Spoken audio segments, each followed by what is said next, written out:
Hello and welcome everybody. Josh the RV Nerd of Bish's RV here at my hometown Coldwater, Michigan store with what I think is perhaps maybe the best couples traveling fifth wheel I've ever seen. When this model came out last year, I flat called it. I said this will become the #1 selling Cougar fifth wheel out there, and in less than a year, it overtook that title very, very quickly.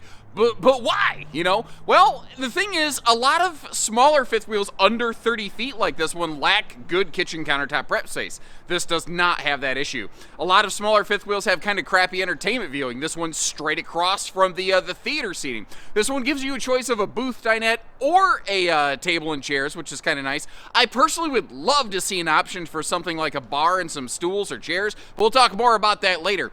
They are a carpetless series. Anywhere that you're going to walk is going to be carpetless. You might notice a little bit of carpet covering up some little boxy structure, but anything you're going to walk on this is carpetless and easy cleaning. They've got an absolutely fantastic weather package rated from 0 to 110 degrees, and Keystone has continued to push the envelope to have one of the best factory solar suites of solutions I think that you can find out there, bumping things up from 200 watts last year to a minimum 220 with 30 amp controller. So if you want to daisy chain extra stuff on, it's easy to do, and inverter prep. Not to mention they have some pretty advanced solar packages also available on something like this. But Goodyear tires, the like shock dampening pin box package, it's TPMS prepped. If you want to be a road warrior and you want to tow and go, it's small enough that and maneuverable that it's good for doing that. But when you get there, when you open it up, the living room looks and feels nice and large. You have amazing prep space.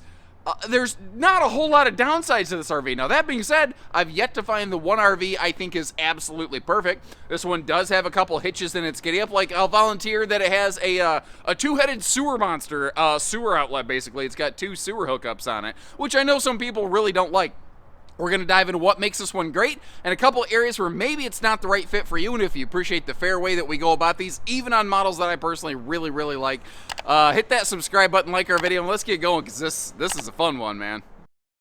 So there's a lot to cover on this rig, even though it's not too large. One of the cool things about Cougar is they're just sort of in this mode where they're like, let's just pack the RVs with every single thing we possibly can. Let's work our way down from the top here. Their air system is a little bit different from industry standard. That being said, every manufacturer seems to claim they are the only ones with the best air conditioner system. And I've never had the opportunity to park enough of them side by side, but so that I could verify. But what I can tell you is this is a standard 15,000 BTU air, not terribly irregular, but it does have a household air filtration system right on the face of it. That is terribly irregular, and I think also very cool. You can just hop on Amazon or whatever and get those filters shipped right to your house in, 2 days or less with Prime shipping or whatever.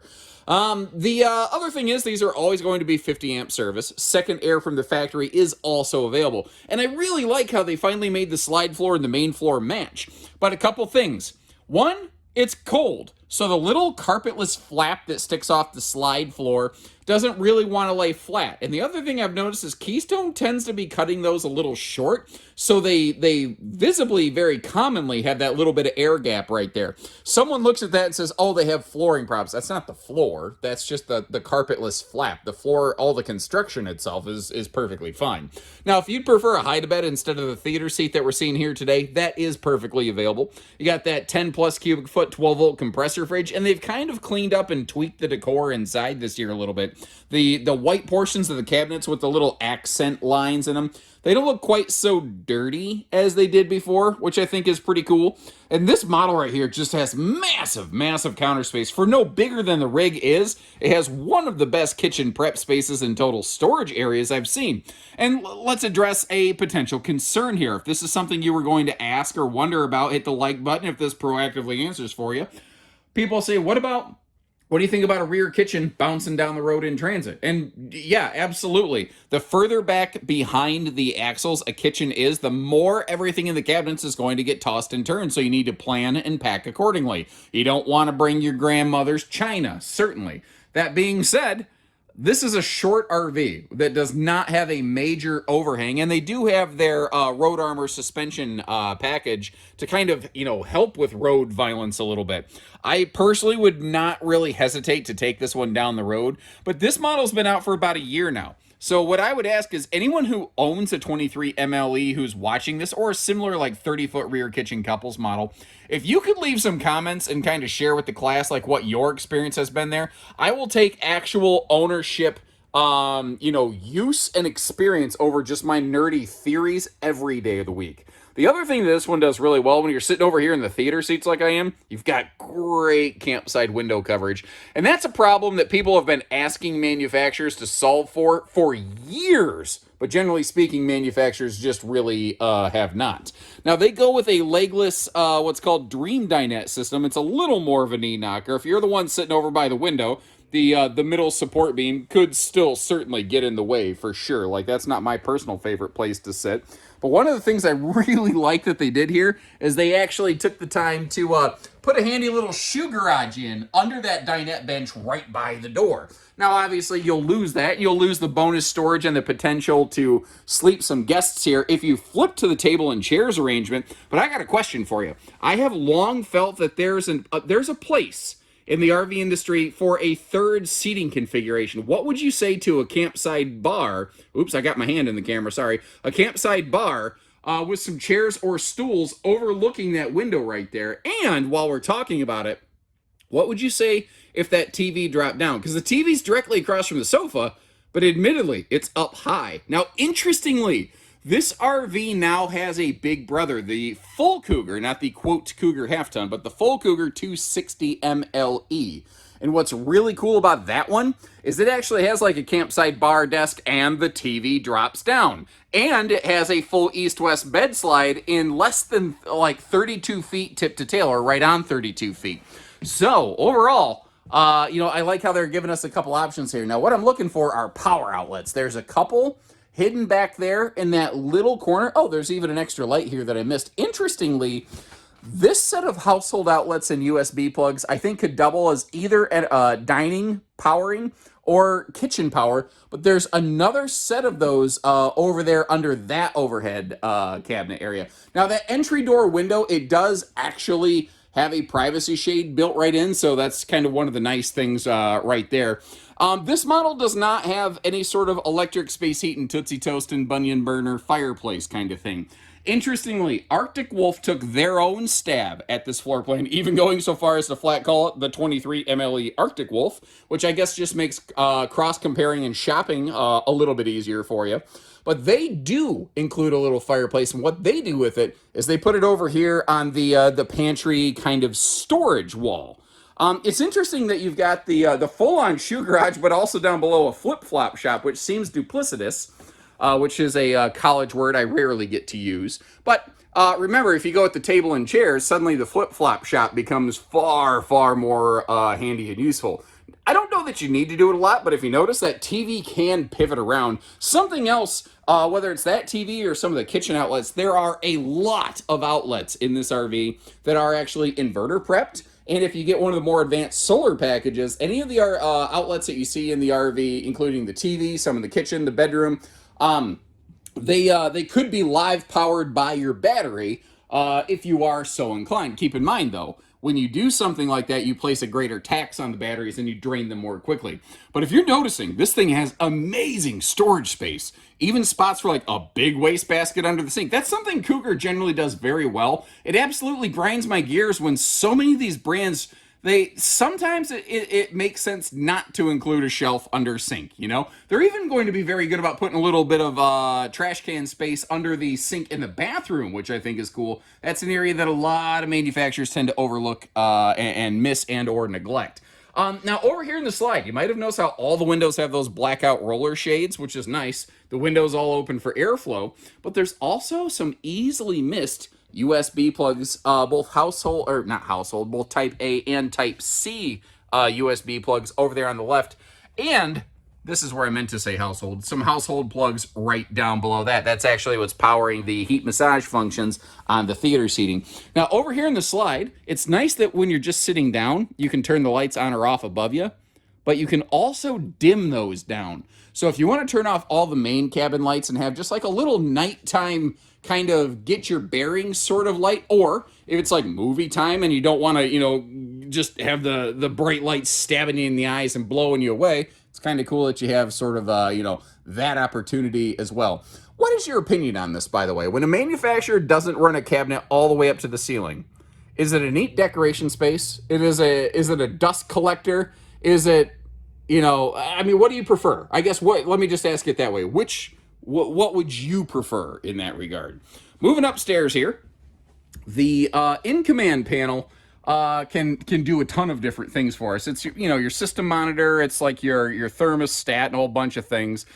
And obviously you can turn the lights on and off. I like that you can do that without needing to turn the whole system on. What's cool about this though is in the back of the RV, all the way against the kitchen wall, there's also a light switch back there. So like if you've got those lights dimmed, you walk over to the kitchen and you just want to grab a snack or, fire up a bowl of popcorn or something like that, there's a switch over there on the left side of the wall. It's got a little very slight blue backlight behind it to find it at night. You can activate your kitchen lights all the way from back here.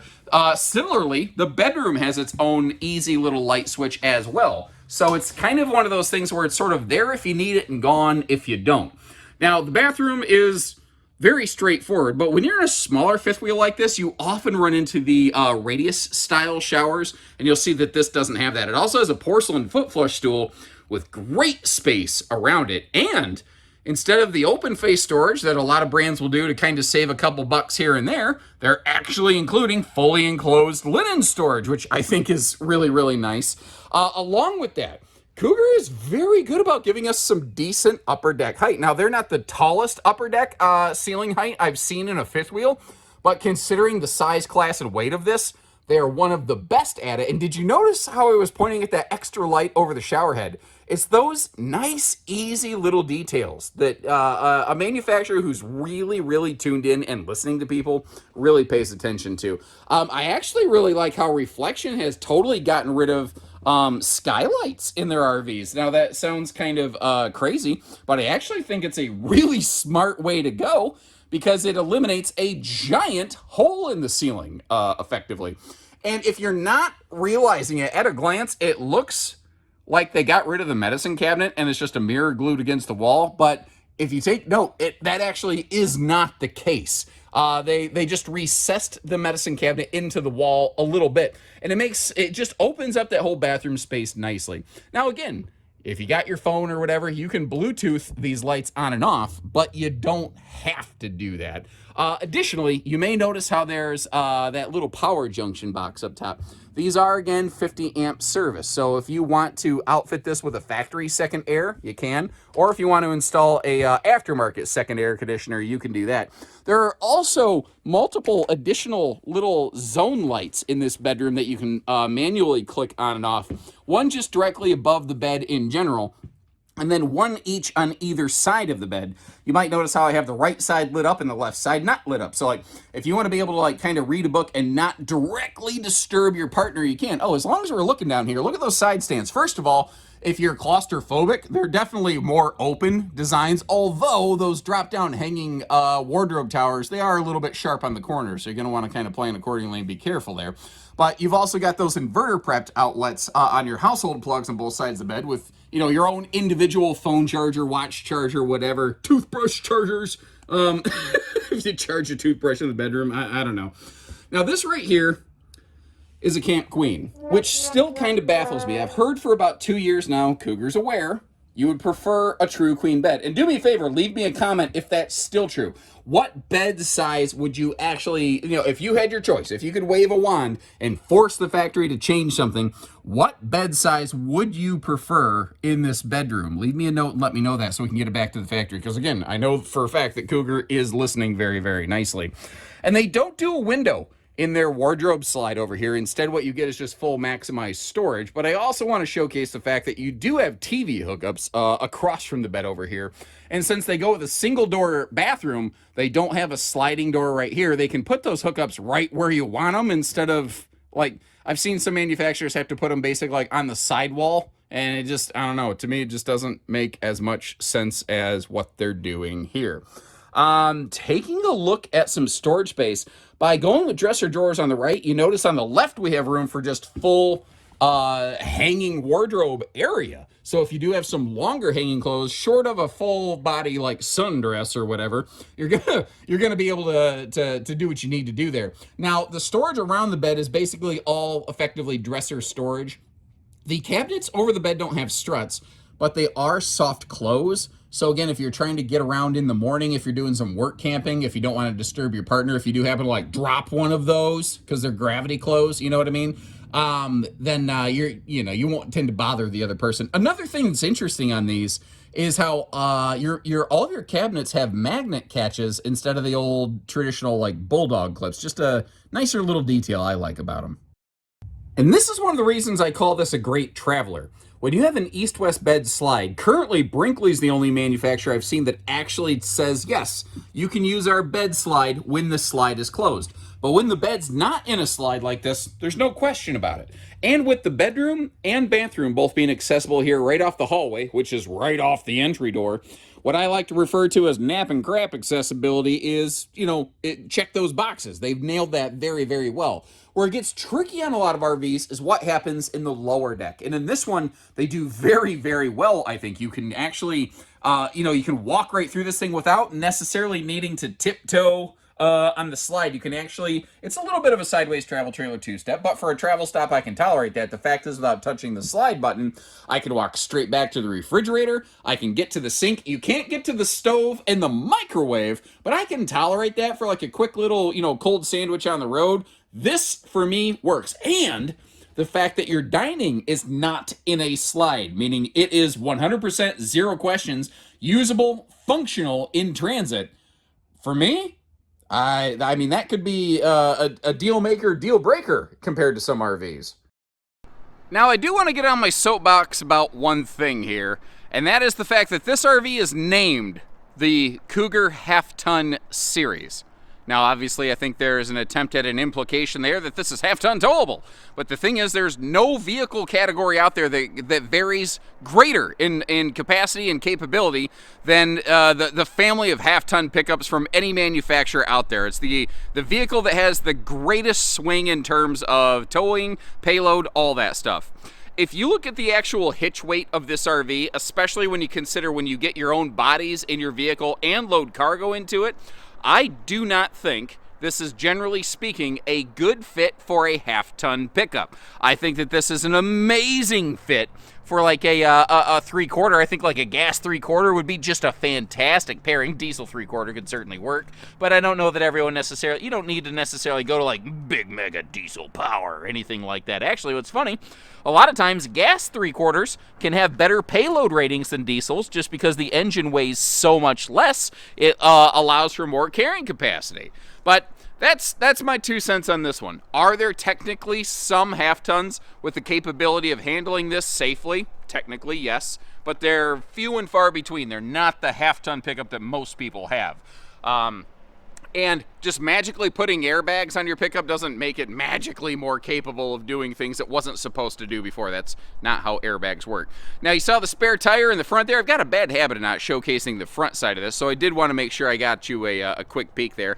As I mentioned previously, when the video first began, this is a two-headed sewer monster. So you've got your kitchen gray tank outlet back there, whereas up front, in front of the axles, you have your bathroom black and gray up here. I'd prefer everything to get all plumbed together, but with the layout of this one, it's just not quite possible. The cross plumbing pipes can't quite clear the running gear. Now, speaking of which, we've got Goodyear Endurance radials. You can see how you've got that Road Armor shock dampening pin box package. And I tell you what, if you want an RV to hold up better and stay out of a shop longer, you want to look at something with a good suspension package, because if you're going to be towing and going, you don't realize all of the violence and stress that your RV goes under. And not giving it a good shock dampening pin box. Imagine rolling down the highway in your own vehicle with no suspension. Oh my lord, your lower back would be compressed to the point your chiropractor would be retiring by the time they're done with you. You know what I mean?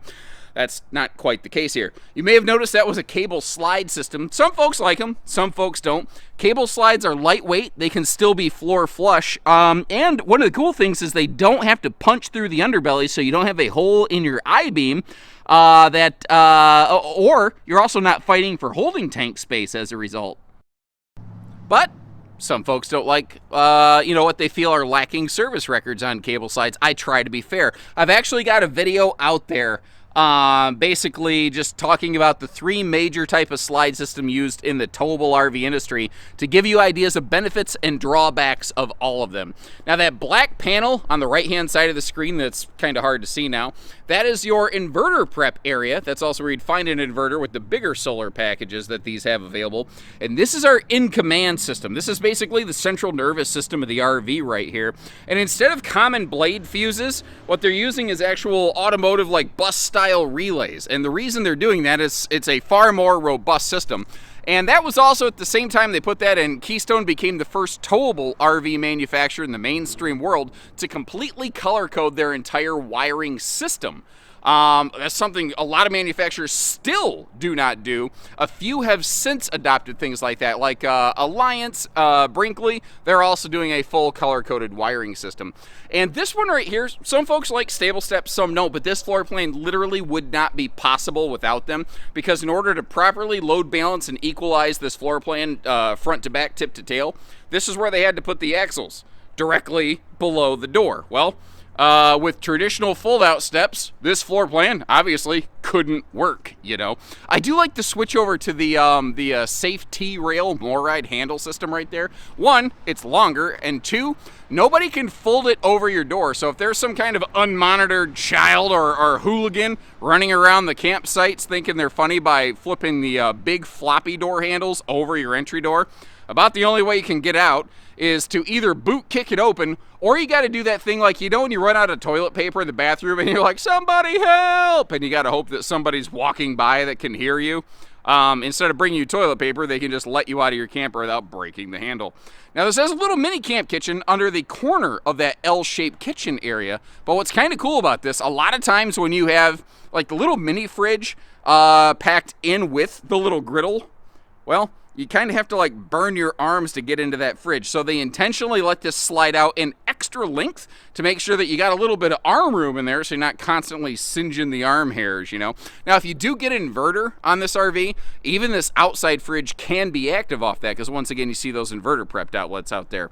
Now, down below here, we are forced air heated. We are enclosed. There is radiant barrier. There's also, they run their heat lines through the underbelly right next to the water lines to help organically put some heat on those.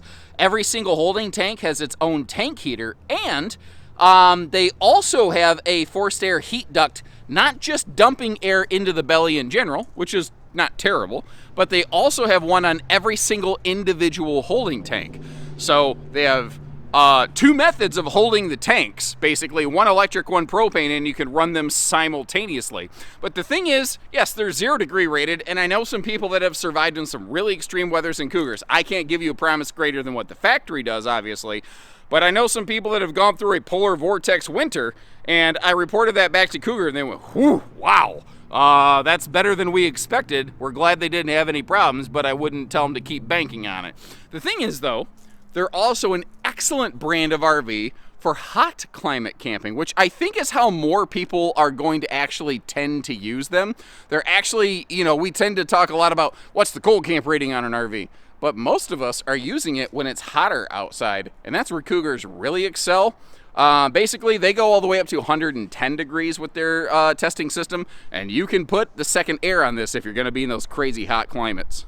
So let me know what you think about this one. Obviously, you know, no secret, I think it's a pretty great RV, but that's just my 2 cents.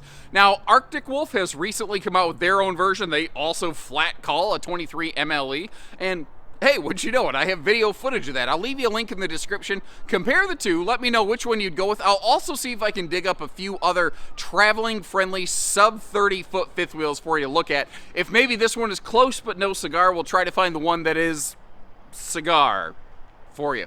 That doesn't make sense when you say it that way, but like that sounds like that's how you should say it. Regardless, until next time, take care, stay safe, have fun, and happy camping, everyone.